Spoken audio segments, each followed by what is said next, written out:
This committee all started really online. We had, of course, when the Prime Minister announced that he was going to prorogue Parliament, it was over the Christmas holiday, and so really one of the most effective ways to get the message out was online.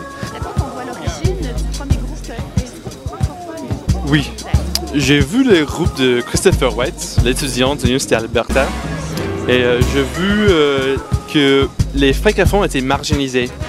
Mais quand même, c'est un mouvement tellement important.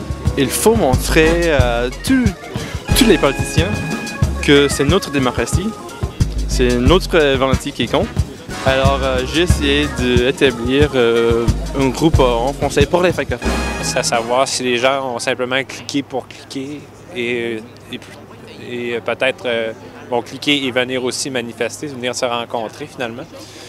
C'est un premier test. Okay, it's on nogrowrong.com, so I think a lot of people Est-ce que tout le monde comprend le français? Oui. Oui, tout le monde. Yeah, I understand it. I just can't really speak it very well, but I can understand. OK. Sur le fait que vous disiez qu'à Toronto, il y avait beaucoup plus de gens qui avaient participé à la rencontre, c'est aussi le phénomène dans les autres provinces aussi. Cette prorogation-là, elle a soulevé beaucoup plus de passion néfaste. La ville de Québec, il y a seulement quelques gens qui... C'est ça. Donc, la province au Québec, on est vraiment endormi sur ce sujet-là. C'est pour ça que l'importance, je pense, de cette manifestation-là, pour faire lever l'opinion publique.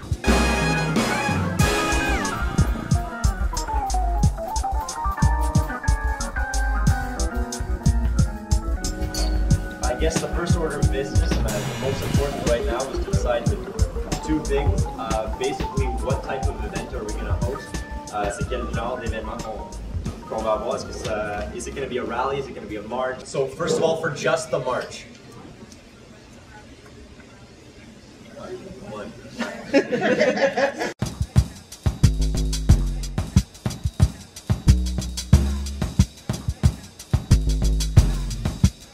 Then for just the rally, 3. We don't know. Yeah, we'll. And then finally for both the march and the rally. All in favor?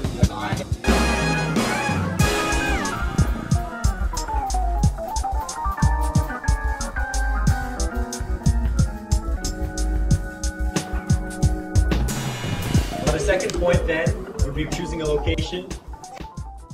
Ça va bien? On est prêt de partir!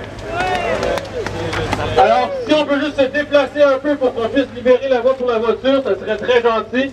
On va marcher sur Saint-Hubert, René Lévesque jusqu'au Carré Phillips. Et ça va être le parcours.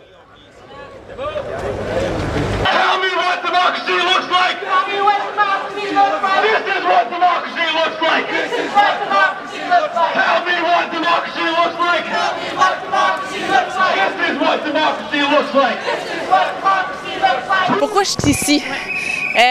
Parce que, en fait, entre autres, je trouve ça un peu dégueulasse, la façon dont Harper prorogue le gouvernement en ce moment, tu sais. C'est comme, on dirait qu'il y a vraiment beaucoup de choses à cacher, puis qu'il a juste prorogué le gouvernement, dans le fond, juste pour pas avoir à répondre à des questions en chambre, entre autres sur des histoires de torture en Afghanistan, puis si tu regardes tout ce qui se passe, en fait, dans le milieu du développement international en ce moment, je pense que c'est aussi une bonne raison de pas avoir à répondre à des questions. Là. Alors, votre pancarte, je veux votre passivité. Est-ce que vous pensez que le gouvernement peut penser qu'on allait rester passif? Oui, je pense qu'ils avaient gagé que nous faisions rien, mais il faut s'exprimer. Parce que là, ils nous enlèvent notre voix, le Parlement. Puis si on veut garder notre autonomie, nos droits comme citoyens et citoyennes, il faut agir. D'après moi, en tout cas. Parce que le gouvernement-là doit des comptes parce qu'il n'est pas élu par la majorité de la population. Fait qu'il devrait normalement se présenter en chambre. Je vais dire, je connais pas toute l'historique des prorogations. Là, je pense qu'il y en a eu plein à travers les années. Puis dans le contexte d'un gouvernement majoritaire, peut-être que c'est dans certains cas utile au gouvernement de faire une prorogation pour certaines urgences. Mais là, je vois pas l'urgence, en fait. Il n'a pas justifié la prorogation par une urgence capitale qui faisait que les gens ne pouvaient pas se présenter au Parlement. T'sais. Quelle est la raison, à votre avis, qui a motivé le gouvernement à décider de mettre la clé dans la porte du Parlement? Ah bon, c'est pas dans l'intérêt de sa peuple. Pas du tout. C'est vraiment l'intérêt du parti. Et je soupçonne, je pense que c'est l'Afghanistan puis l'investigation, ça joue un rôle aussi. Mais il y a plusieurs raisons, les choses qu'ils veulent cacher de nous. Puis c'est vraiment, ça me dégoûte qu'ils ne travaillent pas. On cherche le travail de tout le monde, sauf le gouvernement. C'est ça, oui. It doesn't work this way. I think we probably, in most of Canada, have forgotten our British side of our heritage that includes parliamentary traditions and traditions of prorogation and traditions of the limits of executive power. It would be nice if we remembered that Charles I in the 17th century tried to rule without Parliament for 11 years and in the end was executed. And fomented what we used to call the English Civil War for doing so. Je ne soutiens pas vraiment l'office du gouverneur général. Je pense qu'on a besoin de plus de souveraineté comme Canadiens, comme peuple aussi. Alors là, je pense qu'il faut regarder plus concrètement à qu'est-ce qu'on fait. One of the solutions worked out by the NDP and other opposition parties today is to have legislative limits on prorogation. And indeed, that's what the Parliament in the mid-17th century did. It demanded that Parliament be called every 3 years as a minimum requirement. It didn't meet annually in those days. And it demanded that adjournment be by legislative decision. That didn't last long, but the precedent is there 300 years ago, and it's curious, I think, and rather pleasant that we're getting back to the idea of legislative controls on executive power. It's the legislature which really speaks for the people. That's why I'm here. Nous, majoritaires! Nous, majoritaires! Un peu minoritaires! Un peu minoritaires! Nous, majoritaires! Nous, majoritaires! À qui les rues? À qui les rues? À nous les rues! Well, go ahead. I think, sorry, I'm just typing, so I have a hard time doing stuff at the same time, but why don't we just ask the politicians to come up and say, I'm ready to work. And that's all that we need from the politicians. We don't need just a 2-minute speech, a 4-minute speech.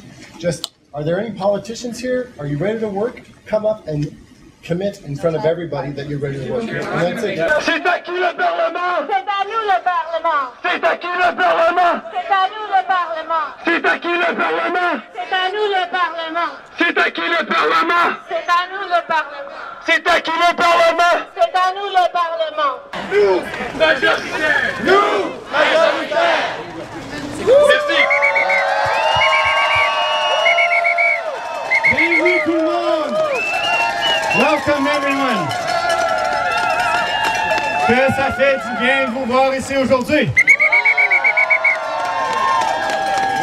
Moi, c'est Pascal. Je fais partie d'un énorme groupe qui, il y a 2 semaines, n'existait pas. Canadians Against Proroguing Parliament.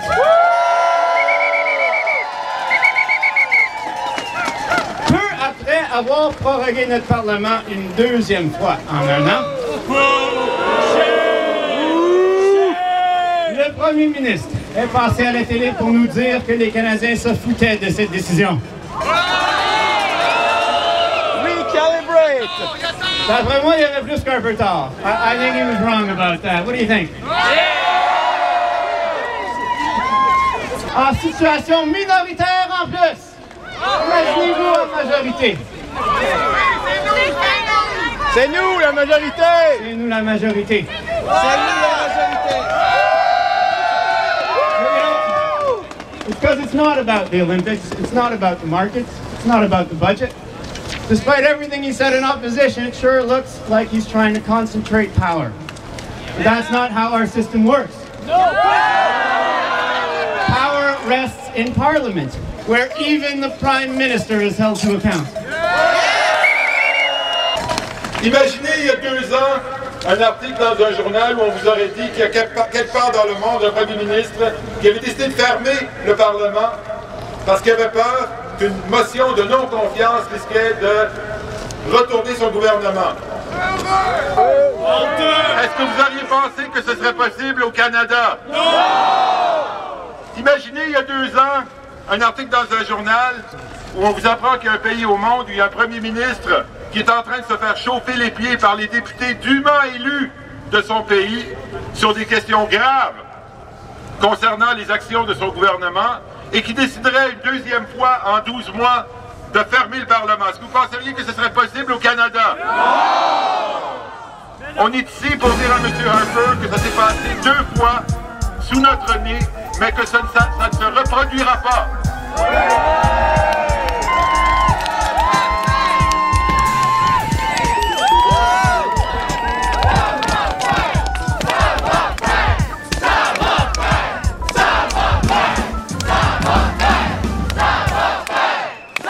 Déjà des gains d'avoir éveillé la conscience des partis de l'opposition qui étaient un peu endormis, je dirais, là, face à ce mouvement antidémocratique-là. C'est bizarre qu'on n'a pas eu d'engagement des comités étudiants, entre autres, à l'Université de Montréal, l'UQAM. Au niveau syndical aussi, ça a été assez faible, je dirais. Pour quelle raison? C'est une bonne question. C'est une bonne question. La mobilisation Québec face à cette prorogation-là aussi, ça a été assez faible. Pour la Ville de Québec, le comité n'a pas levé, donc il n'y aura pas de manifestation dans la Ville de Québec, alors qu'il y en a une 60-70 manifestations partout au Canada. C'est un peu bizarre, là. Et dans le comité, justement, l'aspect francophone était très mince, très faible. On est une province majoritairement francophone, on le sait. Ici, au Québec, ici à Montréal, c'est le français. Le Québec est une province francophone et Montréal est une ville francophone. Alors moi, je parle tout le temps mon français. Même si je parle pas très bien, mais j'essaie quand même. À la réunion hier, j'étais déçu. On avait juste 2 francophones et la plupart de la discussion était en anglais. Je ne sais pas pourquoi. Peut-être c'est au niveau fédéral, en termes de la politique, mais peut-être c'est pour ça que les francophones ne sont pas aussi engagés, mais quand même. Aux souverainistes qui ont resté à la maison, mais vous auriez dû venir nous voir et nous appuyer pour la manifestation. Merci, Sylviane. On se repart certainement. On va se recroiser. On risque de se recroiser.